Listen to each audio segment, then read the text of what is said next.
But what you see in the museums are the suits that they practiced with. Yeah. Because the actual suit, an Apollo suit, with the PLSS would be around 100 kilos, something like that. Yeah, that's pretty close, yeah. It's actually 180 pounds. The suit was about 45 pounds and the PLSS was 140. Yeah. Well, when they're on that in a full simulation and you see them with the suit on, when they're on Earth practicing, there wouldn't be anything in the PLSS because you don't need it. Yeah, exactly. Because you're on Earth practicing. And it'd be too heavy. Maybe a fan to blow some air around inside. Yeah. A little bit of a battery in your communication, right? Keep you cool, like practicing on Earth. And the rest of the suit would be a lot lighter. You wouldn't need 45 pounds of suit on there for practice. But when you look at the suits in the museum, that's all you see. Mm-hmm. Like the zippers don't even go up tight. Like there's about 1.5 inches short at the back where it zips up to the back side of the helmet. That wouldn't seal. That's the other thing, too, and this is just purely common sense here. When you talked about this before, and I've always found it fascinating when you talk about the zippers in the suits, that how did they make sure, and it'd be too long to go into this right now, but I want people to think about this, or I'm asking people to think about this. How did they make sure that there wasn't any seepage from the atmosphere of the suit to outside, keeping in mind the hard vacuum of that environment on a lunar surface? I mean, these are all questions that NASA doesn't answer. Who's that Paulo Altavistamo? He's got a whole thing in his thing on the zippers and stuff, right? He's taking scuba diving zippers. Yeah. And of course, some of the Apollo suits that they practiced with were in water tanks. Yes. So they would have had those on there. That's right. That's where they came from. The suits in the museum do not have any rubber on them. And that's NASA's reply, by the way, to people who question, did you test the suits in a vacuum chamber? They said, well, we tested them underwater. And they tried to make that as adequate in lieu of testing the suits in the vacuum chamber. They tested them underwater, but they're two different environments here. They don't even compare. What people need to understand is the difference between having a pressurized suit in a vacuum and being underwater. You don't need any structure in the suit to be underwater. No. Because you are using pressure inside the suit and match the pressure of the water. And when they're equal, there's no pressure on the suit itself. When you're in space, you have pressure inside and the vacuum on the outside, or complete lack of, right? And then you have now combined force. See, that's a very good point. And also to keep in mind for people that when the astronauts are testing those suits underwater, it's equivalent to, let's say, an Olympic-sized pool. We're not talking a lot of pressure per square inch on the suit as opposed to if you were testing them deep in the ocean to come to some kind of, and again, there's no real comparison between what the atmospheric pressure is in the ocean compared to what you would have. You would have the opposite in the vacuum of space. But there's really no good comparison that NASA has been able to come up with other than to admit that they did not test these Apollo suits in their vacuum chambers. Well, even today, no one has been inside the Glenn Research Center when that thing's been turned on. If vacuum is such little force, they should just have an airlock. People get in their suits, they go through the airlock, go inside, do all their practice, get 30, 40, 50 people in there working all the time because it's 150 feet across this chamber. Yeah. Right? So you can put a lot of people in there and put equipment in and everything else and run it all through an airlock. Yeah. Right? People can go in and out and they'd be testing the suits. They'd be able to practice on the stuff. They could test all kinds of equipments, experiments, everything else in there. Nobody does that because they can't put an airlock on that. And that's only at 130 miles up, that force. Now you have to think how strong the vacuum is when you go out farther, because you have to match the strength of the structure of that building. The Glenn Research Center is only holding back 1 atmosphere on the outside. Yeah. That's all it is. Now, when you're looking at the structure, something should be clarified, right? To be as strong as that is based on the surface area that you're dealing with. The average thickness of the walls in the Glenn Research Center is about 10 feet. The diameter is 150 feet. You have a ratio of 15 to 1. Didn't they put the command service module in there to test it, if I'm not mistaken? But you have no idea how far they pulled it down or whether they even had the thing pressurized inside. If you leave the door open, you can put it in a vacuum chamber and nothing happens, right? Yeah, exactly. That's why I didn't talk a lot about that in my books, is that I haven't actually looked into that aspect of it because there was so much other things that I had covered that would have told me it would have failed anyway. But how much testing did they do, just as a side note here, how much testing do you know, that if any, that they do on a command service module in the vacuum chamber? I don't know what they were testing when they put it in. I haven't seen a whole lot of documentation on it, and there's certainly no detail. Yeah, exactly. Because they could put it in, leave the door open, and say, well, we're pressurizing the fuel tanks. For sure. That's why I left that out, because I didn't see a lot of detail in it myself. And you're right, and they can say anything. Given what else we have discovered along the way, I mean, they could just, you're right, they could say anything in terms of that. Back to the vacuum and the dimensions and the surface area involved. Yep. Right? If you take the Glenn Research Center, it's 15 to 1. Mm-hmm.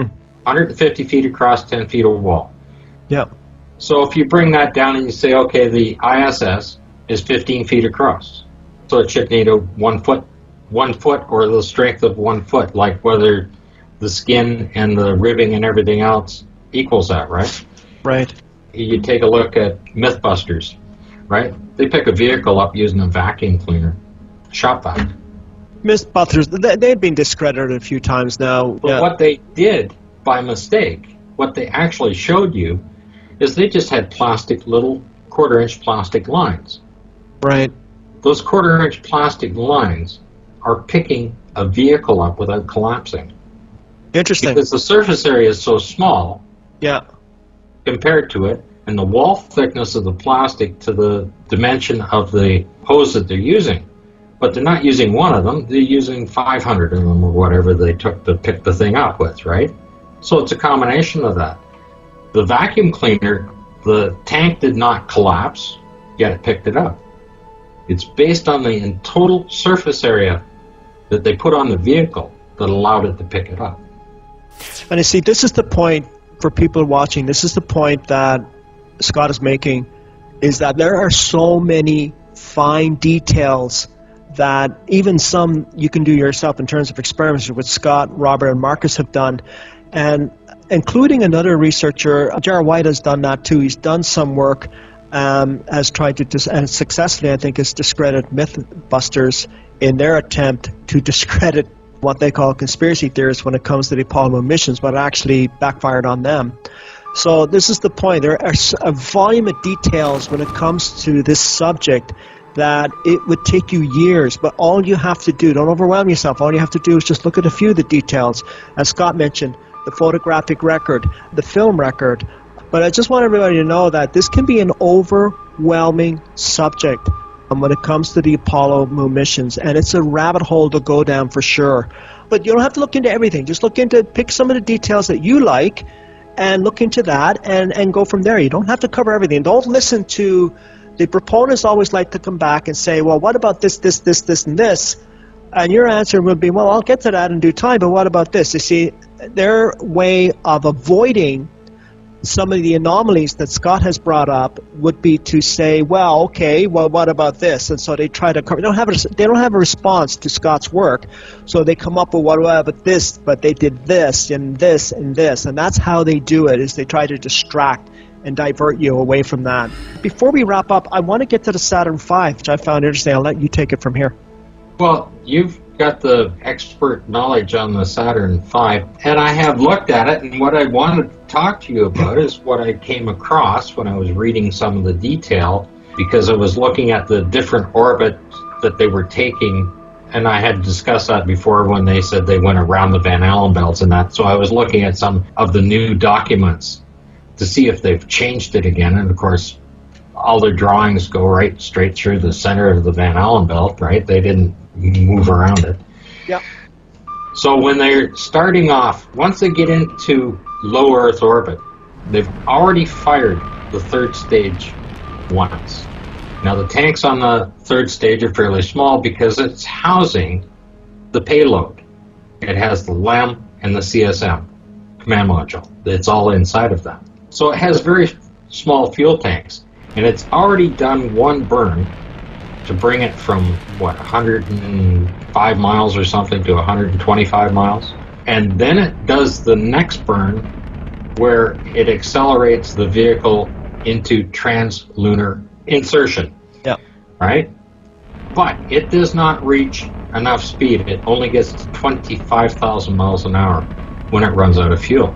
They actually shorted that, I think, wouldn't it? About 24 and a bit. Yeah, it's 24 something, right? Yeah. And they need 27 to get escape velocity so that they can coast, so they don't need any more power the rest of the way. They go into an elliptical orbit, though. Is it 27 or is it 24? They're done the elliptical orbit when they do the burn. Right. Now they're going to head straight out. Would that not technically be an elliptic orbit when they include the orbit around the moon? I think it's an extension of Earth's orbit. When they do so-called an elliptical orbit to gain speed around the Earth, then they do the burn. It gets up to less than nominal speed with the third stage because it's out of fuel, because it has small fuel tanks. Yeah. So they vent those tanks out so they wouldn't have an explosion, that there's no fuel left.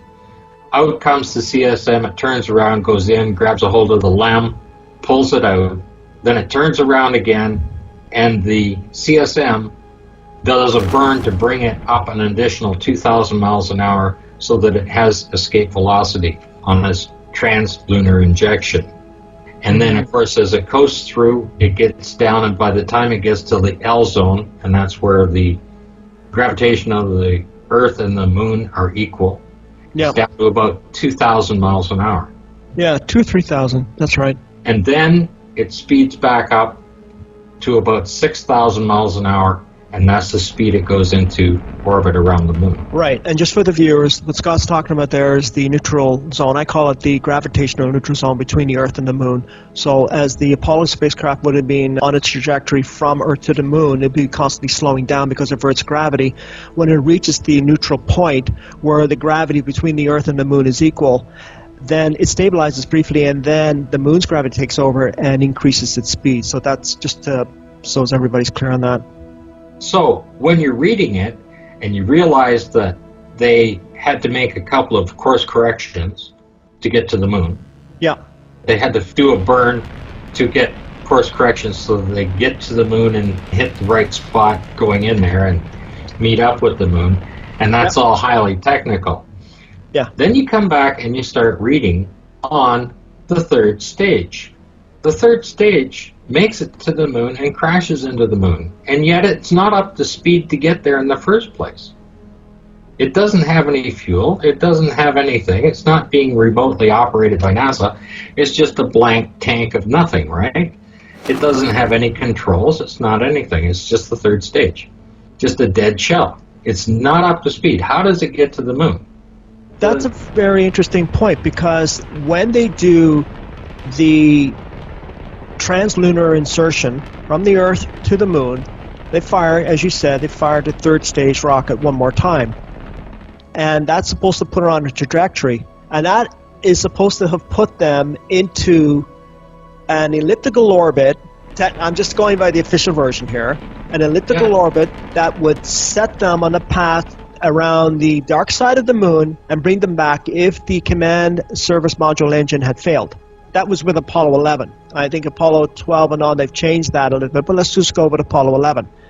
So that's very interesting. The question is, if they were on a trajectory to the moon, was the spacecraft slowed down when it had separated from the third stage to turn around and pick up the LEM? And then did the service module fire its engine to put it on a faster trajectory? Your question is how did the third stage itself get to the lunar surface? Is that right? It wasn't going fast enough. Yeah. They had to fire the CSM, the service module, to accelerate another 2,000 miles an hour so that they had escape velocity. Then they had to make two course corrections so they lined up with the moon. Right. Yet this other piece of now space junk made it to the moon and crashed into the moon. That's where they recorded it ringing like a bell or whatever, right? In your opinion, what should have happened to the third stage? Well, it wouldn't have been able to escape if it did not reach escape velocity of the gravitational pull of the Earth. Yeah. It would eventually come back down and crash into the Earth. Okay. Right? Because if it's going straight out and it slows down, then it's going to come straight back down. It's like throwing a baseball up. It's coming back down again. Yeah, no, I understand. I understand what you're saying. My understanding is that the firing of the third stage put it into a higher orbit, literally. It wasn't escape velocity from Earth. It would be a higher orbit, like an elliptical orbit, to include the orbit around the moon and back. No, it didn't have the fuel to do that. And it certainly didn't have that capability if it crashed into the lunar surface. Don't forget, it already burnt once to get into parking orbit. Right. So now it's going around the Earth. That rotation around the Earth was supposed to be elliptical. Then they do the burn where they turn it and pull it away from the Earth to head to the moon. And it doesn't have enough speed to get there. It runs out of fuel. Yep. So then they pull out the command module, turn around, grab a hold of the LEM, turn it back around, give it another burn to accelerate another 2,000 miles an hour. So how does the third stage get to the moon if that thing needed to have another burn to gain 2,000 miles an hour farther? Right? Yeah. It doesn't have it. And yet, it's recorded that it got to the moon. And yet, the only way people could get to the moon, they needed to do that burn and have 2 course corrections. Yeah, my understanding is they did, I believe, 2 course corrections, officially speaking, that is, in Apollo 11 there, and I think they did 1 on the way back, supposedly. When I'm talking about that for people, I'm talking, I go back and forth in context of the official version, and then, then react to it later. Those little retros are going to change anything. Yeah. Like, they just go, point it that way. Well, you're still going that way because you're in space. I have to look more into that. I have to look more into what you're saying, because if you're not up to speed to escape the Earth's gravitational pull, eventually it's going to pull you back down again. True, but the command service module didn't quite reach 25,000 miles an hour. It was below that, and that's why it was slowing down until it hit the gravitational neutral point, and then it sped up. The documents I read said that the command module, when it did its burn, it went up to 27,000 miles an hour to get to the moon. And the third stage is left behind because it didn't have the speed to get up to that. And that's what I'm talking about. How does the third stage get there if they needed to do that burn to get that acceleration? So you're saying it basically left the third stage behind. How did it catch up? Yeah, how does the third stage catch up to that and get to the moon? Yeah. Right? It doesn't make any sense. Okay, and then they had to make a couple of course corrections to make sure that they got there. Right. And yet, this other piece of just space junk that's just floating around, didn't have the speed, managed to get there and crash into the moon. Where in the documentation did you read where it says the command service module reached approximately 27,000 miles per hour? You can get it right on Wikipedia. You can read it right from there, and then you can go to the other documents off of that to read. Off of that, and that takes you right to NASA? Yeah. Okay. Yeah.